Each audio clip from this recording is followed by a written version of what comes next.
사람이요, 예수를 믿게 되면 놀라운 축복을 얻습니다. 예수님은 그리스도시요 살아계신 하나님이심을, 하나님의 아들이심을 믿습니다. 그러면 인생에 놀라운 변화를 가져옵니다. 예수님이 내 안에 계십니다. 그리고 새로운 피조물이 되어서 새 사람으로 살아가요. 모든 죄를 사함받습니다. 구원을 받습니다. 그리고 거룩한 백성이 되어서 이 땅에서 하나님의 자녀가 되어 살게 되는 것입니다. 의의 길로 가게 되고 생명길로 가게 되는 것입니다. 그런데 우리가 반드시 신앙생활을 하면서 점검해야 될 것이 있습니다. 질문을 해야 될 것이 있습니다. 그것은 나는 성령으로 거듭난 사람인가? 나는 아직 젖먹이 신자, 어린아이 같은 신자인가? 그리고 사명을 붙잡고 사명을 깨닫고 충성스러운 일꾼으로 살아가고 있는가? 그리고 사명을 아직도 깨닫지 못하고 있는가? 늘 질문하고 점검하면서 신앙생활을 해야 합니다. 누구든지 성령으로 거듭나게 되면 살아계신 하나님을 분명히 믿습니다. 살아계신 하나님을 의지하고 그 살아계신 하나님을 마음으로 중심으로 사랑을 합니다. 누구든지 성령으로 거듭나기만 하면 회개가 있어요. 자신이 죄인임을 깨닫고 하나님 앞에서 회개하는 삶을 삽니다. 하나님은요, 죄를 미워하시지만 회개한 죄인은 사랑하십니다. 회개한 죄인은 기뻐하십니다. 하늘나라에서는 회개할 것이 없는 의인 아홉보다 더 기뻐하시고 더 축복하시는 것입니다. 그리고 성령으로 거듭난 사람은 무엇보다도 열매가 있습니다. 열매는 에베소서 5장 9절에 보시면 빛의 열매가 있습니다. 빛의 열매는 착함과 의로움과 진실함.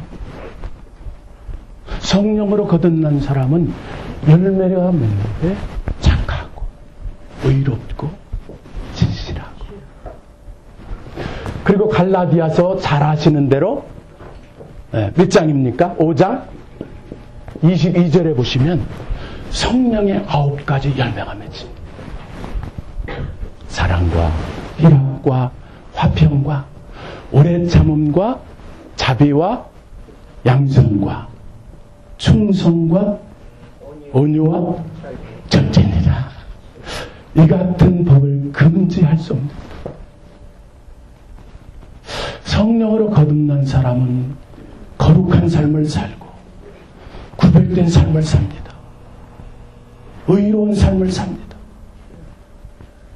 그런데요, 성령으로 거듭났다고 해서 모든 사람들이 다 장성한 그리스도인들은 아닙니다.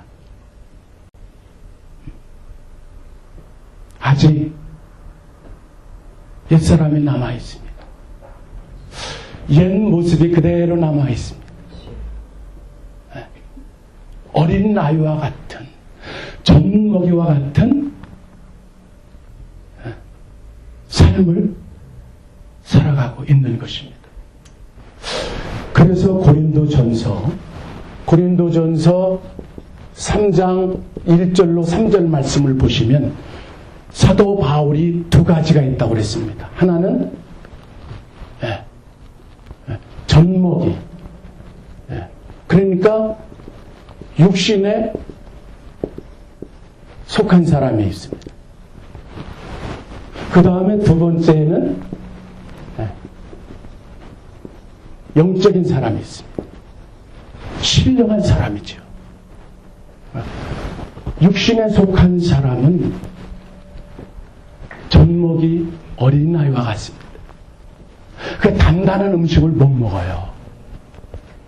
말씀을 보니까 시기가 있고 다툼이 있고 분쟁이 있고. 육신에 속한 사람은 구원받았습니다. 거듭났습니다. 그런데 여전히 자기 중심이에요. 자기 뜻대로 살고 자기 중심적으로 살고. 그래서 이러한 사람들이 하나님의 영광을 가리우기도 합니다.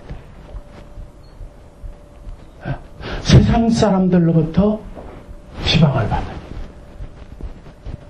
그래서 육신에 속한 사람은 얼른 하나님께 은혜를 구하고 그 은혜를 받으면 믿음이 자라고 신앙이 자라서 장성한 그리스도인이 되는 것입니다.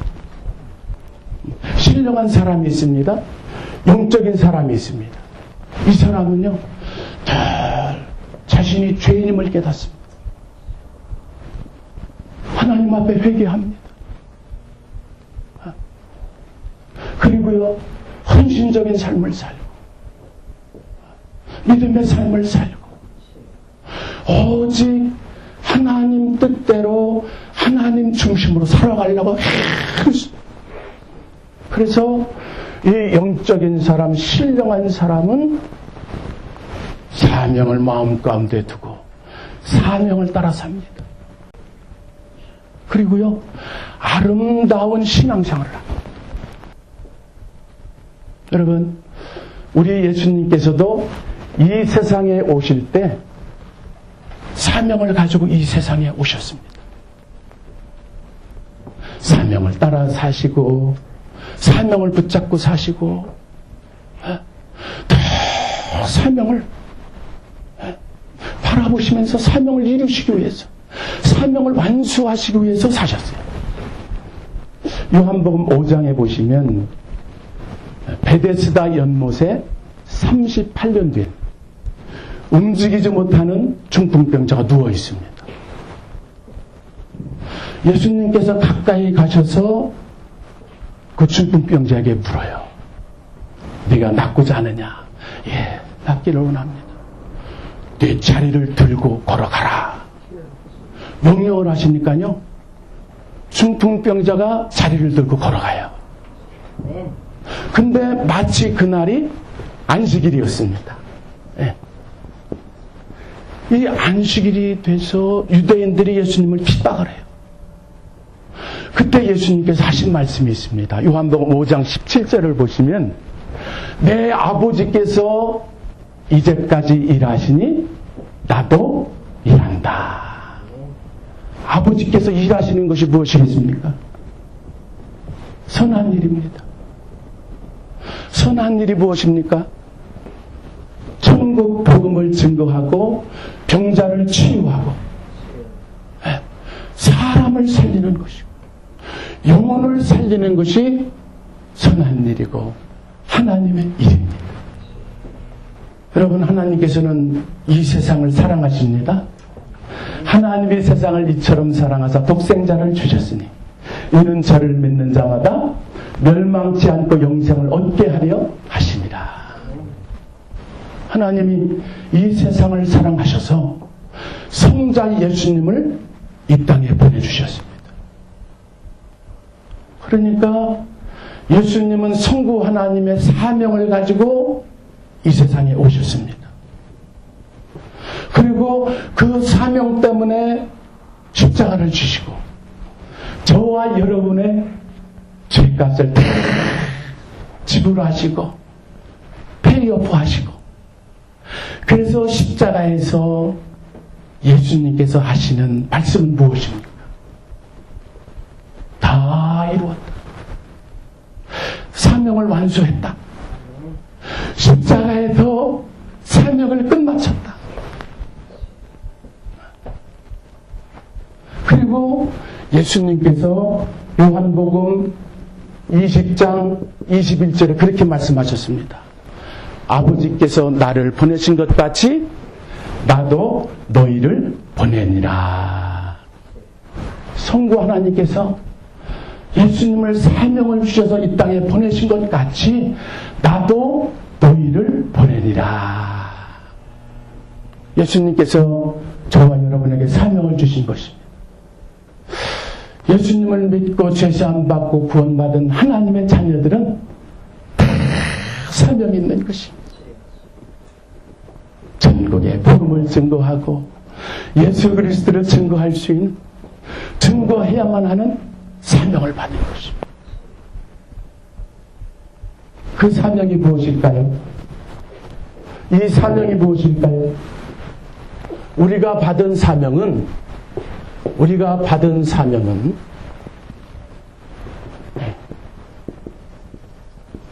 예수 그리스도의 십자가의 승리를 증거하는 것입니다. 예수 그리스도의 십자가의 승리. 십자가에 우리 죄값을 대신해서 죽으셨습니다. 그리고 죽음의 권세, 무덤의 권세, 사탄의 권세, 지옥의 권세를 이기시고 부활하신 것입니다. 십자가는 승리입니다. 이 예수 그리스도의 십자가의 승리를 전하고 전도해야 돼요.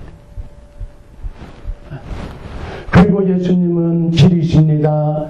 진리이십니다. 생명이십니다.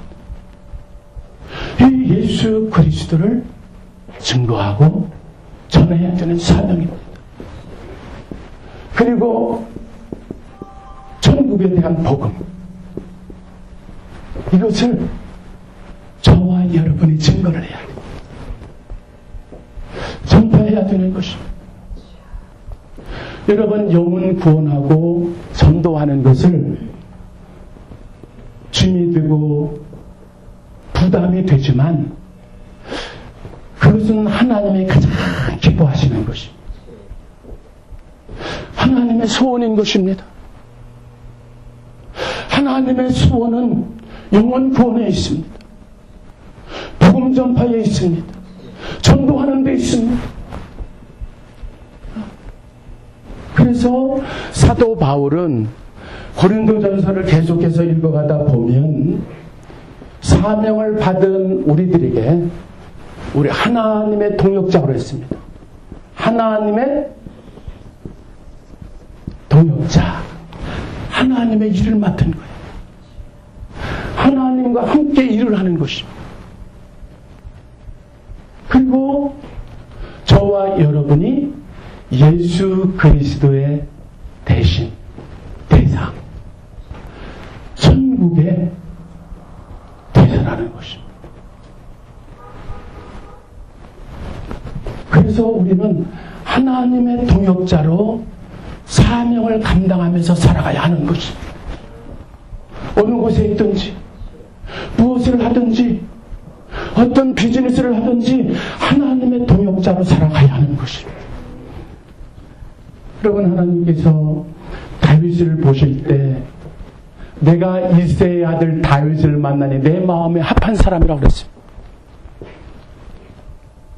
하나님께서는 다윗의 중심을 보셨습니다. 뭐 키를 보고 신장을 보고 외모를 보지 않았습니다. 하나님께서는 다윗의 중심을 보셨습니다.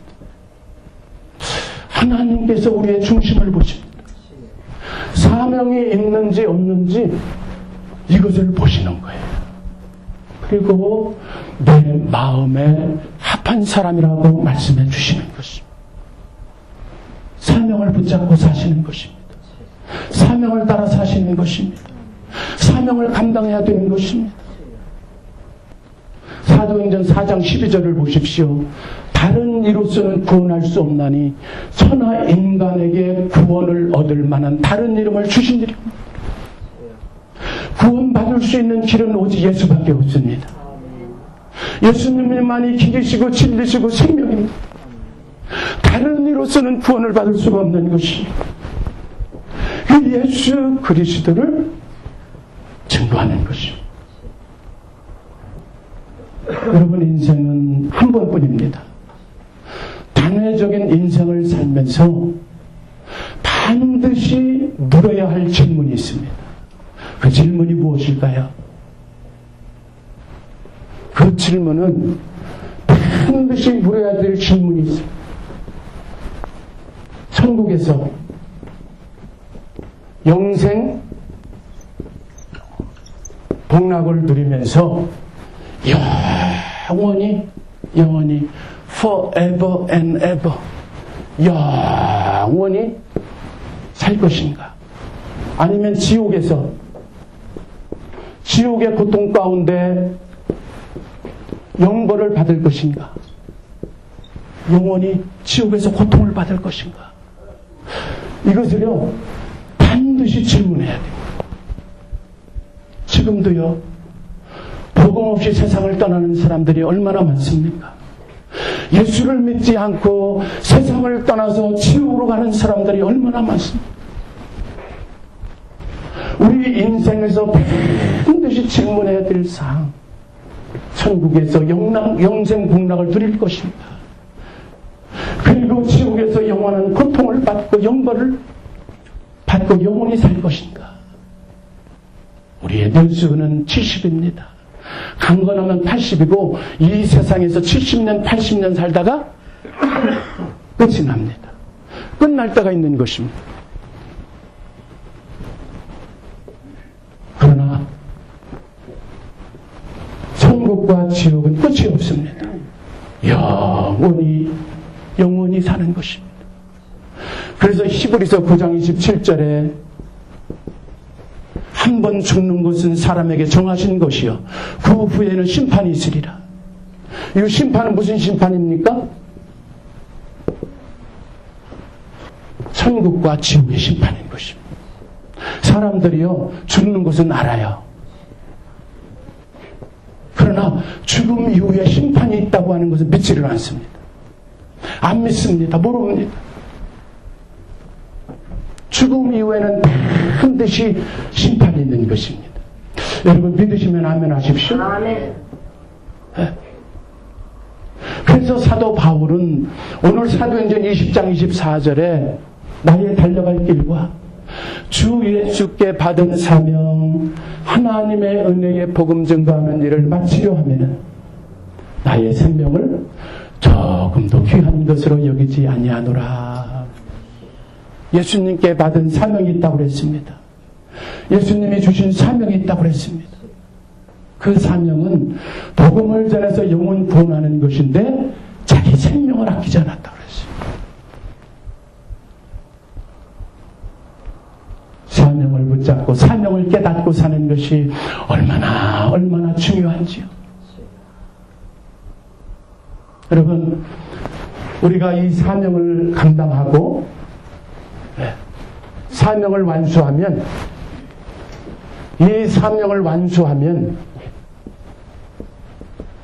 사명을 끝마치면 예수님은 다시 오십니다. 예수님은 재림하십니다. 이 세상에 끝이 있어요.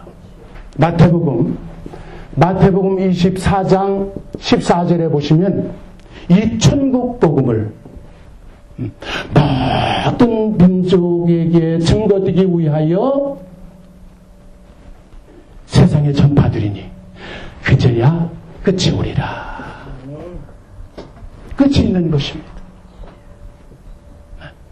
천국 복음이 모든 민족, 모든 나라, 열방들에게 온 세상에 전파되면 반드시 주님이 재림하십니다.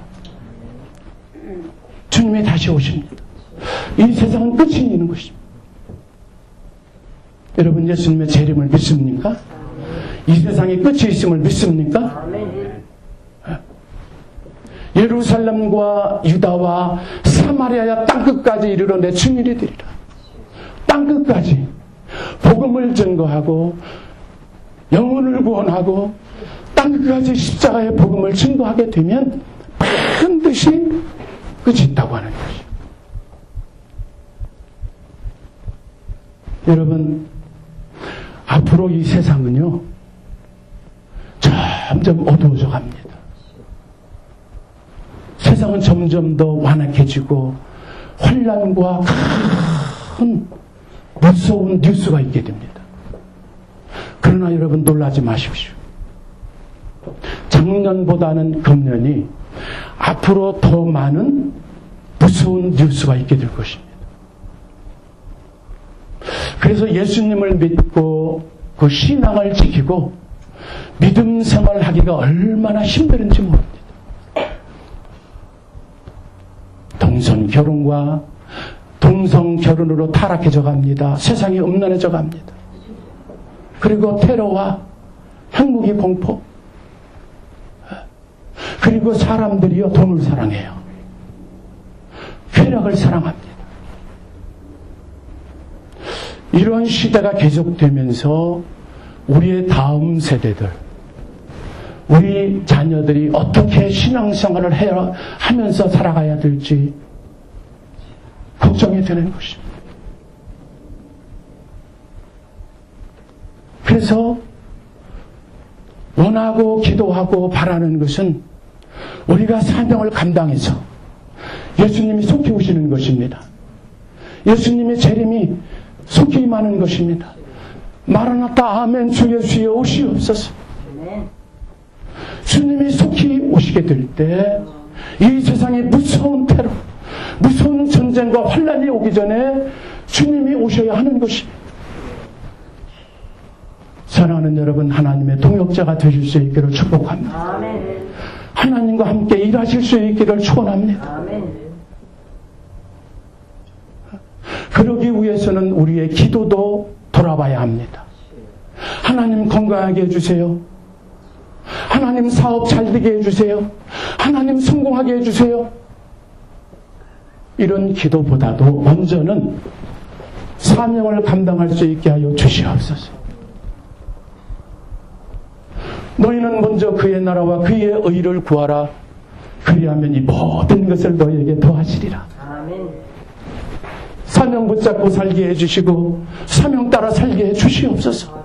그러면 전능하신 하나님께서 다 하셔가지고 다 은혜로 인도하십니다. 축복하십니다. 형통하게 해주십니다. 동의하시면 아멘 하십시오. 하나님 말씀입니다. 그 남가주에 캘리포니아 남가주에 릭 워렌이라고 하는 새들백 교회 목사님이 계십니다. 아주 유명한 목사님이십니다. 이분의 아버님이 50년 동안 목회를 하셨어요. 그러면서 대부분 시골 교회에 다니시면서 설교 사역을 하셨습니다. 릭 워렌 목사님의 이 아버님이 가장 애착을 가지시는 것은 자원봉사자들과 함께 전 세계에 교회를 세우는 것입니다. 그래서요, 그분 평생에 150개 이상 교회를 세웠다는 것입니다. 그리고 말년에 참 안타깝게 암으로 이제 세상을 떠나시게 됐는데, 암에 걸려서 마지막 한 주간은 의식이 살아있는 거예요. 의식이 깨어있는 것입니다. 그러면서 침대에도 자꾸 일어나시고 또 일어나시고 몸이 약해가지고 또 누우니까 또 일어나셔요. 침대에서 일어나시면서 하시는 말씀이 예수님을 위해서 한 영혼이라도 더 구원해야 돼. 예수님을 위해서 한 영혼이라도 더 구원해야 돼. 예수님을 위해서 한 영혼이라도 더 구원해야 돼. 한 시간에 100번 이상을 외치셨다는 거예요. 그래서 릭 워렌 목사님이 아버지의 믿음과 신앙에 대해서 너무너무 감사하고, 그리고 아버지가 세상을 떠나시면서 자신에게 예수님을 위해서 영혼을 더 구원해야 돼. 그 말씀을 하셨다는 것입니다. 사랑하는 여러분, 지금 이 시간에 우리의 관심은 어디 있습니까? 교회의 관심은 어디 있습니까? 돈에 있습니까? 비즈니스 사업에 있습니까? 건강하고 노후 대책에 있습니까? 우리의 관심은 어디 있습니까? 우리의 관심은 사명에 있고 잃어버린 영혼에 있는 줄로 믿습니다. 아무쪼록 사명을 깨닫고 사명을 붙잡고 사시고, 그래서 예수님 앞에 설 때에 잘했다 칭찬받고 상급과 면류관 받고 놀라운 승리하는 인생을 사실 수 있기를 축원합니다. 아름다운 신앙의 덕목을 가지고 믿음으로 매일매일 승리하실 수 있기를 축원합니다. 축원합니다. 기도하시겠습니다.